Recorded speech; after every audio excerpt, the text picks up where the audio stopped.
स्वागत सबसे पहले को बताएंगे दोस्तों। अमित शाह पहुंचे थे कैबिनेट विस्तार को लेकर राष्ट्रपति से मुलाकात करने के लिए दोस्तों, लेकिन इस बीच चंद्रबाबू नायडू ने कांग्रेस पार्टी के मुख्यमंत्री की जमकर तारीफ करके एनडीए गठबंधन के अंदर मंत्रिमंडल के विस्तार से पहले एक नई बहस छेड़ दी है दोस्तों। बताएंगे क्यों अचानक से चंद्रबाबू नायडू को कांग्रेस पार्टी के मुख्यमंत्री को लेकर प्यार प्रेम आ रहा है दोस्तों, और इसके पीछे क्या बड़ा उद्देश्य हो सकता है। इसी के साथ में चलेंगे एक और बड़ी खबर की तरफ, जहां पर बीजेपी के नेता शिवराज सिंह चौहान और कांग्रेस पार्टी की एक ऐसी जुगलबंदी देखने को मिली दोस्तों की बीजेपी के लोग बर्दाश्त नहीं कर पा रहे कि आखिर शिवराज सिंह चौहान के बेटे और राहुल गांधी ने आपस में कैसे समझौता कर लिया और नहीं हुआ आगे कोई बड़ा विवाद दोस्तों। बताएंगे डिटेल में क्या है पूरी अपडेट, इसी के साथ में एक एक करके चलेंगे आज की सारी बड़ी खबरों। लेकिन उससे पहले अगर आप भी मानते हैं दोस्तों की मॉनसून सत्र के दौरान 2/3 बहुमत जुटाने की कोशिश कर रही भारतीय जनता पार्टी को आखिरकार चंद्रबाबू नायडू ही तगड़ा झटका देंगे, तो इस वीडियो को लाइक करके लाल बटन दबाकर चैनल को सब्सक्राइब करके बेल आइकन दबाकर कमेंट बॉक्स में अपनी राय जरूर लिखकर बताएगा दोस्तों। ज्यादा से ज्यादा वीडियो को शेयर कीजिएगा। चलते हैं सबसे पहले सबसे बड़ी ब्रेकिंग न्यूज अपडेट की तरफ दोस्तों, जहां पर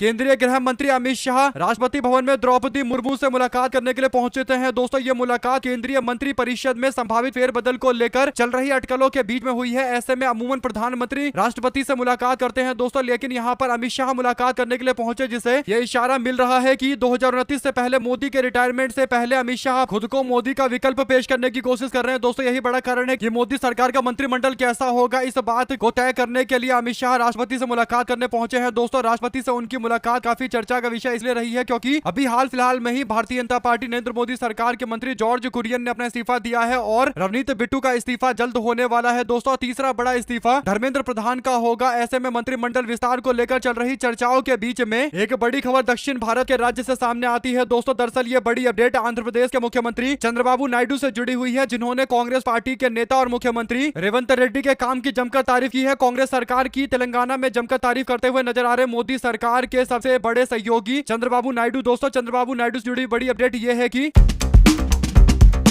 कांग्रेस पार्टी की कर्नाटका सरकार के द्वारा एक कार्यक्रम का आयोजन किया जाता है दोस्तों। वाटर रिसोर्स डिपार्टमेंट और तुंगभद्र बोर्ड कोपल जिले के अंदर इस कार्यक्रम का आयोजन करवाते हैं दोस्तों, जिसमें 3 राज्यों के मुख्यमंत्री मौजूद रहते हैं। कर्नाटका के मुख्यमंत्री डीके शिव कुमार और तेलंगाना के मुख्यमंत्री कांग्रेस पार्टी के नेता रेवंत रेड्डी मौजूद रहते हैं दोस्तों, और उनके साथ में चंद्रबाबू नायडू नजर आ रहे हैं। और मंच पर कांग्रेस पार्टी के दोनों मुख्यमंत्री का हाथ पकड़कर अभिवादन करते हुए उन्होंने मंच से भाजपा की केंद्र सरकार को कहा कि केंद्र सरकार को गोदावरी और कावेरी नदी को जोड़ने के लिए राष्ट्रीय कार्यक्रम की शुरुआत करनी चाहिए। यानी केंद्र सरकार को इसी मंच से यानी कांग्रेस पार्टी के मुख्यमंत्रियों की मौजूदगी में उन्होंने आने वाले दिनों के अंदर नीति बनाने के लिए बोला है दोस्तों। और जब चंद्रबाबू नायडू बोलते हैं तो केंद्र सरकार हिलती है, क्योंकि चंद्रबाबू नायडू केंद्र में अच्छी खासी ताकत रखते हैं दोस्तों। ऐसे में चंद्रबाबू नायडू के द्वारा इस दौरान जो बातें बोली गई दोस्तों वो काफी दिलचस्प है। उन्होंने कांग्रेस पार्टी के मुख्यमंत्री रेवंत रेड्डी की जमकर तारीफ की दोस्तों। उन्होंने कहा कि रेवंत रेड्डी हमारे एक ऊर्जावान मुख्यमंत्री हैं, वे तेलंगाना के अधिकारों पर कोई समझौता नहीं करेंगे, मैं उनसे बहुत प्रभावित हूं। कहने का मतलब यह कि तेलंगाना के मुख्यमंत्री रेवंत रेड्डी जिस तरीके से तेलंगाना के लोगों के अधिकार के लिए लगातार लड़ाई लड़ रहे हैं और केंद्र सरकार से लगातार तेलंगाना के हकों की मांग को लेकर डटकर मुकाबला कर रहे हैं, कहीं ना कहीं इनडायरेक्ट तरीके से ये बोल रहे हैं चंद्रबाबू नायडू के उनके द्वारा उनके क्षेत्र उनके राज्य के लिए किए जा रहे काम से मैं काफी प्रभावित हूं, और खासकर तेलंगाना के अधिकार से कोई समझौता रेवंत रेड्डी नहीं कर रहे। और ये बात मुझे काफी प्रभावित करती है। कहीं ना कहीं दोस्तों इनडायरेक्ट तरीके से वो बोलना चाह रहे हैं कि जिस तरीके से तेलंगाना के मुख्यमंत्री केंद्र सरकार से अपने अधिकारों की लड़ाई लड़ रहे हैं, मैं भी उससे प्रभावित हूं, और आने वाले दिनों के अंदर इशारा कर रहे हैं कि वह भी लड़ाई लड़ने के लिए तैयार है, क्योंकि वो प्रभावित है तेलंगाना के मुख्यमंत्री से। ऐसे में दोस्तों इसी मंच से दोनों कर्नाटका और तेलंगाना के कांग्रेस पार्टी के मुख्यमंत्रियों की मौजूदगी में केंद्र सरकार से उन्होंने जो आह्वान किया है दोस्तों, ये क्लियर कट मामला है कि अब मंत्रिमंडल विस्तार से पहले कांग्रेस पार्टी सरकार के द्वारा आयोजित किए जा रहे कार्यक्रम में काफी नजदीकियां दिखा रहे कांग्रेस पार्टी के नेताओं से दोस्तों। अगर आप भी मानते हैं कि चंद्रबाबू नायडू बीजेपी से नाराज है और 2/3 बहुमत जुटाने का दावा कर रही भारतीय जनता पार्टी के लिए सबसे बड़ा अड़ंगा साबित होंगे दोस्तों, क्योंकि इनकी भी लोकल पार्टी है और ये जानते हैं कि अगर शिवसेना को तोड़ा जा सकता है, टीएमसी को तोड़ा जा सकता है, तो बीजेपी उनकी पार्टी को भी तोड़ देगी। इसीलिए केंद्र में बीजेपी को उतना मजबूत नहीं करना कि भाजपा इन्हीं लोगों के अस्तित्व पर खतरा बन जाए दोस्तों। ऐसे में आप लोग की जो भी राय है इस पूरे मामले को लेकर लिखकर जरूर बताइएगा। अगर आप भी मानते हैं कि मंत्रिमंडल को लेकर खींचतान और ज्यादा बढ़ने वाली है, ये केवल सांकेतिक था, आने वाले दिनों के अंदर डंके की चोट पर विरोध शुरू होने जा रहा है दोस्तों। इसी के साथ में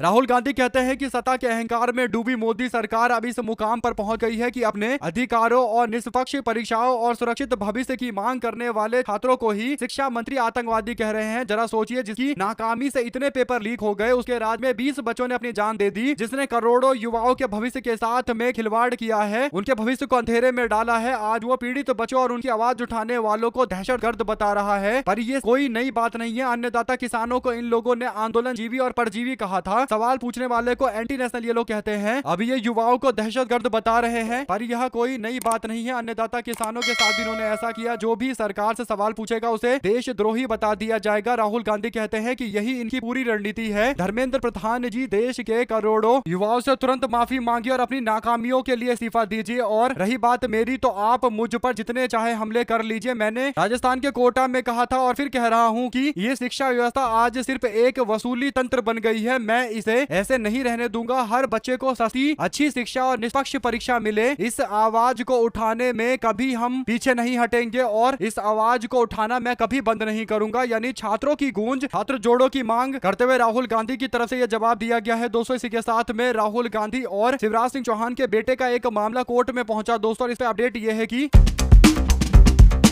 मध्य प्रदेश की सियासत में एक लंबा और चर्चित कानूनी विवाद आखिरकार सौहार्दपूर्ण तरीके से बीते दिन समाप्त हो गया। दोस्तों, और लोकसभा में नेता प्रतिपक्ष राहुल गांधी और प्रदेश के पूर्व मुख्यमंत्री शिवराज सिंह चौहान के पुत्र कार्तिकेय सिंह के बीच चल रहा यह विवाद मानहानि का मामला सुलझ गया। दोस्तों, 2018 के अंदर झाबुआ के अंदर चुनावी सभा में राहुल गांधी ने कथित तौर पर पनामा पेपर्स लीक प्रकरण का उल्लेख करते हुए शिवराज सिंह चौहान के पुत्र कार्तिकेय का नाम लिया था। दोस्तों, इसके बाद कार्तिकेय ने भोपाल की सांसद विधायक अदालत यानी एमपी एमएलए कोर्ट के अंदर राहुल गांधी के खिलाफ मानहानि का केस कर दिया। दोस्तों, जिसमें कहा गया कि राहुल गांधी ने कथित तौर पर पनामा पेपर्स लीक प्रकरण में उनके नाम का उल्लेख किया है, जिससे उनकी प्रतिष्ठा को ठेस पहुंची है। इस मामले में भोपाल की अदालत ने सुनवाई करते हुए दिसंबर 2024 में राहुल गांधी को व्यक्तिगत तौर पर पेश होने के लिए बोला। दोस्तों, राहुल गांधी ने बयान को लेकर खेद जताया। उन्होंने कहा कि जो मैं बयान दे रहा था वो कार्तिकेय के लिए नहीं देना चाह रहा था। कार्तिकेय को लेकर ऐसी कोई बात नहीं है। और उन्होंने कहा कि मुझे खेद है कि ये बयान सामने आया। दोस्तों, दरअसल बीजेपी के लोग कोशिश कर रहे थे कि राहुल गांधी को इस मामले में फंसाया जाए, लेकिन राहुल गांधी ने खेद प्रकट किया और इसके पीछे जो बड़ा कारण है, इस पर पवन खेड़ा ने बीजेपी को चैलेंज कर दिया। दोस्तों, जो अपडेट है वो ये कि मामला यहां पर सॉल्व हो गया तो बीजेपी के लोग भड़क गए और कहने लगे कि राहुल गांधी बैकफुट पर चले गए। इस पर पवन खेड़ा ने जवाब देते हुए कहा कि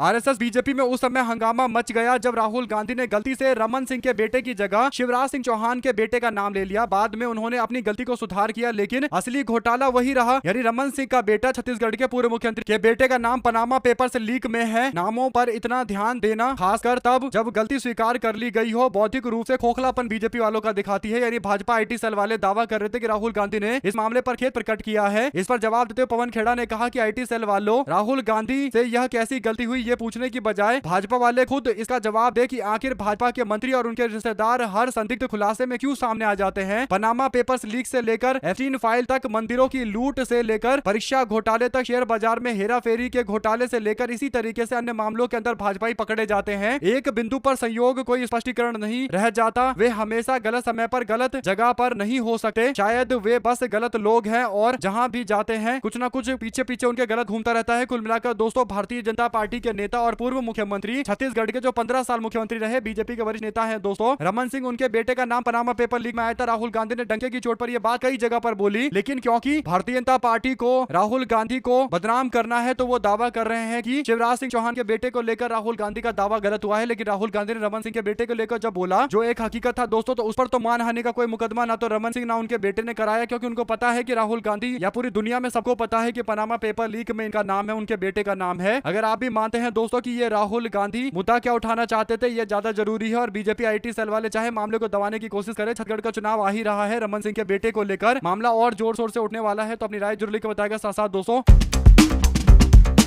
उत्तर प्रदेश के अंदर प्रतापगढ़ में कुंडा सीट से विधायक यानी कुंडा सीट से विधायक राजा भैया के पिता उदय प्रताप सिंह समेत 13 अन्य लोगों को प्रशासन ने नजरबंद कर दिया है। दोस्तों, ये कदम मुहर्रम के दौरान तनाव की आशंकाओं के मद्देनजर उठाया गया है। भारी संख्या में पुलिस फोर्स तैनात किया गया है। उनके आवास यानी भद्री किले के गेट पर पुलिस फोर्स तैनात कर दी गई है। इसके साथ ही गेट पर नोटिस भी चस्पा कर दिया गया है कि उदय प्रताप सिंह अपने घर से बाहर नहीं निकल सकते। मुहर्रम के दिन बवाल को लेकर ये पूरी अपडेट है दोस्तों की आशंका थी कि बवाल किया जाएगा। इससे पहले भी कई बार यानी कह सकते हैं कि हर मुहर्रम से ही इनको घर में बंद कर दिया जा रहा है, क्योंकि 2015 में मुहर्रम के जुलूस और हनुमान भंडारे के दौरान जोरदार बवाल हुआ था। 2015 में शेखपुर आशिक गांव के हनुमान मंदिर पर बंदर की मौत की वार्षिकी और मुहर्रम जुलूस के लेकर एक विवाद हुआ था। इसके बाद से राजा भैया के पिता उदय प्रताप सिंह को हर साल नजरबंद कर दिया जाता है। शेखपुर आशिक गांव में भारी पुलिस तैनात रहता है। 200 सूत्रों के मुताबिक गांव में एक बंदर की मौत के मामले को लेकर ग्रामीणों ने हनुमान मंदिर बनाया था। उसके बाद से ये मामला काफी ज्यादा विवादित हो गया था। ऐसे में राजा भैया के पिता को बार बार हाउस अरेस्ट किए जाने के मामले से जुड़ी बड़ी अपडेट है दोस्तों। साथ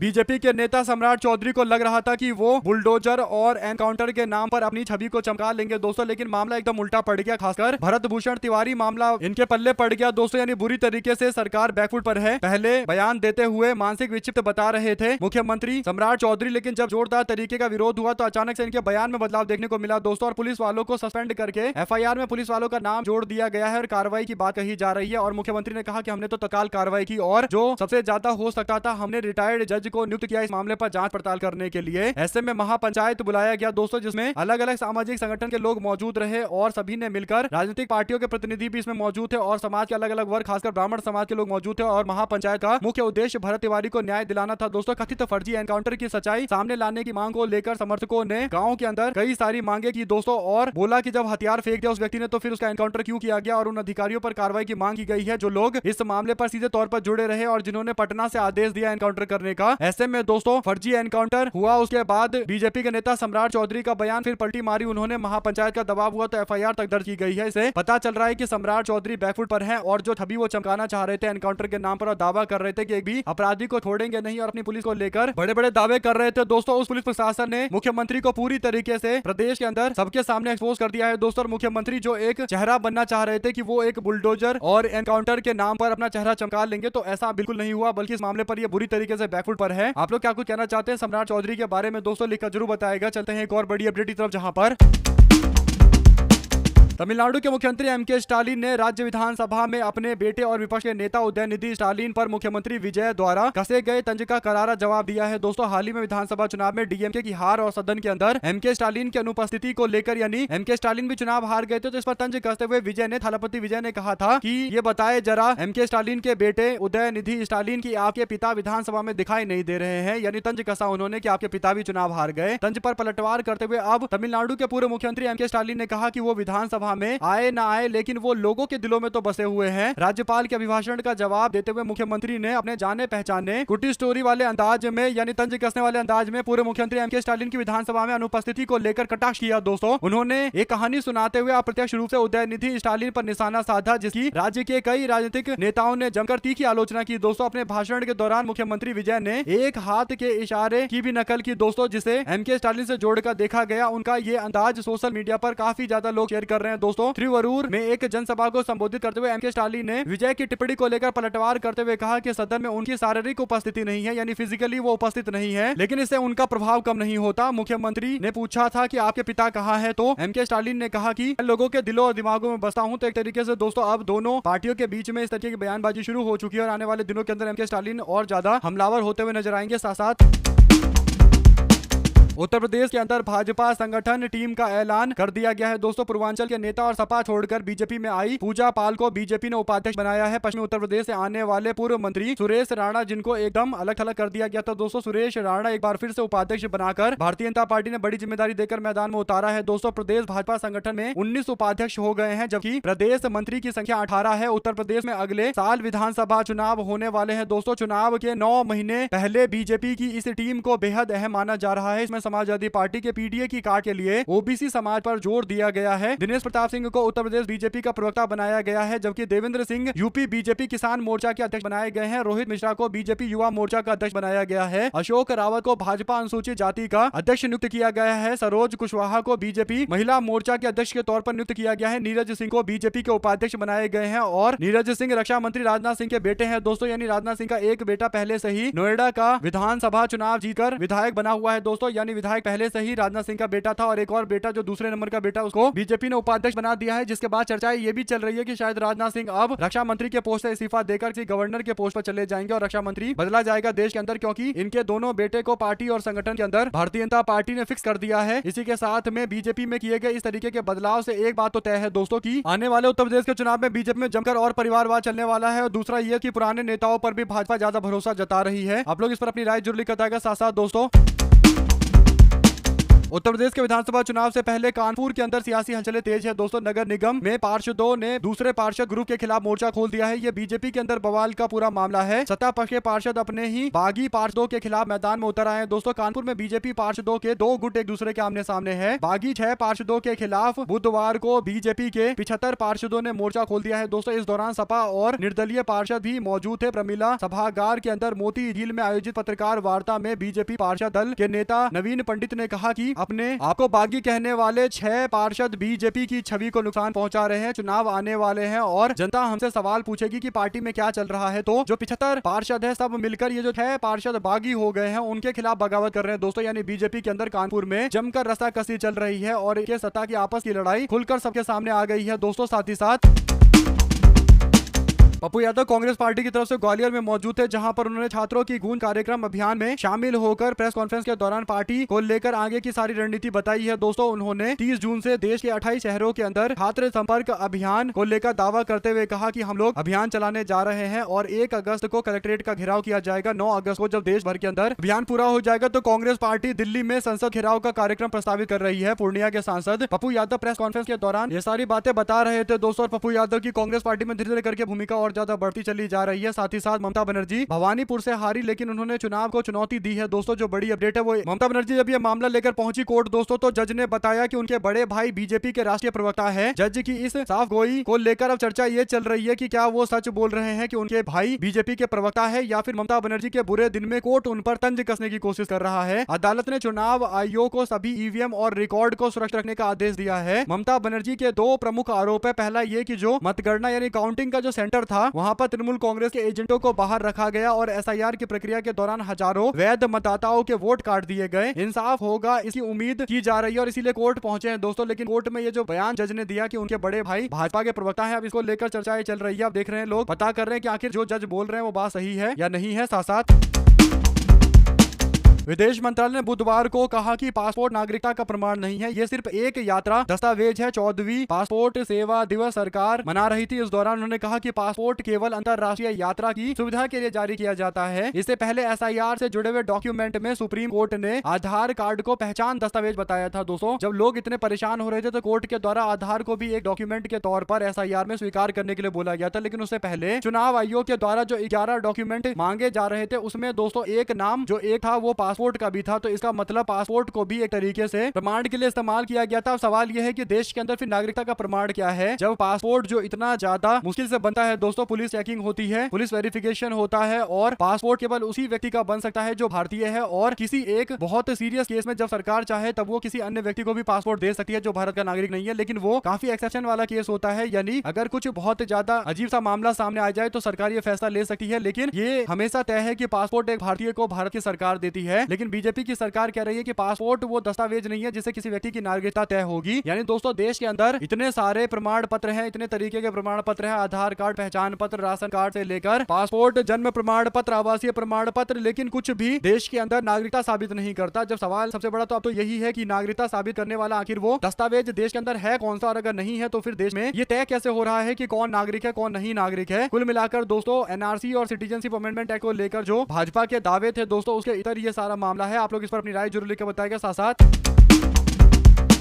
आम आदमी पार्टी के राज्यसभा के सांसद संजय सिंह ने एसआईटी को 11 जमीनों के कागजात जाकर सौंप दिए हैं दोस्तों। आरोप है कि राम मंदिर से जुड़े लोगों ने पहले सस्ते रेट में स्थानीय लोगों से इन जमीन को खरीदा, फिर कई गुना दाम पर राम मंदिर ट्रस्ट को बेच डाला। दिनांक 18 तीसरा महीना 2021 को कुसुम पाठक, हरीश पाठक ने 4,97,73,000 जमीन खरीदी। चंपत राय के द्वारा 8 करोड़ में जमीन खरीदी गई, जिसमें गवाह के रूप में भाजपा के तात्कालिक मेयर ऋषिकेश उपाध्याय, ट्रस्ट के सदस्य अनिल मिश्रा शामिल थे। और 18 मार्च 2021 2021 को सुल्तान अंसारी, रवि मोहन तिवारी ने कुसुम पाठक, हरीश पाठक से गाटा संख्या 243, 244, 246 2 करोड़ रुपए में खरीदी और तुरंत ट्रस्ट के महासचिव चंपत राय को 18.5 करोड़ में बेच डाली। उल्लेखनीय बात यह है कि जमीन की खरीद और बेचने के मामले को लेकर दोनों मामले में गवाह बीजेपी के तात्कालिक मेयर ऋषिकेश उपाध्याय और ट्रस्ट के सदस्य अनिल मिश्रा थे। ये करीब 16.5 करोड़ के घोटाले का मामला है। ऐसे ही दिनांक 20/2/2021 यानी 20 फरवरी को गाटा संख्या 138 41,60,000 की जमीन जगदीश कुमार ने 2 करोड़ रुपए में चंपत राय को बेच दिया। इस जमीन के गवाह ट्रस्ट के सदस्य अनिल मिश्रा बने। ऐसे में दोस्तों जमकर पैसे लूटे गए और घोटाले को लेकर एक दो नहीं बल्कि लगभग 11 मामले बताए गए हैं और संजय सिंह ने एसआईटी को सारी बातें बताई है। अब देखना यह है कि जांच पड़ताल के बाद क्या कोई कार्रवाई की जाएगी या फिर मामले को ढकने का प्रयास किया जाएगा, क्योंकि जमीन का तगड़े स्तर पर हेरफेर किया गया है। दोस्तों इसी के साथ में उत्तर प्रदेश में बीजेपी ने रक्षा मंत्री राजनाथ सिंह के छोटे बेटे नीरज सिंह को यूपी का अध्यक्ष बनाया। तो अब लोगों ने कहा कि परिवारवाद क्या भाजपा के अंदर पूरी तरीके से स्थापित हो चुका है और भाजपा के लोग परिवारवाद केवल कांग्रेस पार्टी और अखिलेश यादव की पार्टी में देखते हैं, बाकी इनको कहीं कुछ दिखाई नहीं देता। आप लोग इस पूरे मामले अपनी राय जरूर लिखकर बताएगा। दोस्तों ज्यादा से ज्यादा वीडियो को शेयर कीजिएगा। हमारे साथ लगातार जुड़े रहने के लिए सभी दोस्तों, भाइयों, बहनों, मित्रों का बहुत बहुत धन्यवाद। आप लोग देख रहे थे आपका अपना चैनल जय हिंद जय भारत। ज्यादा से ज्यादा वीडियो को शेयर कीजिएगा दोस्तों। बहुत बहुत धन्यवाद।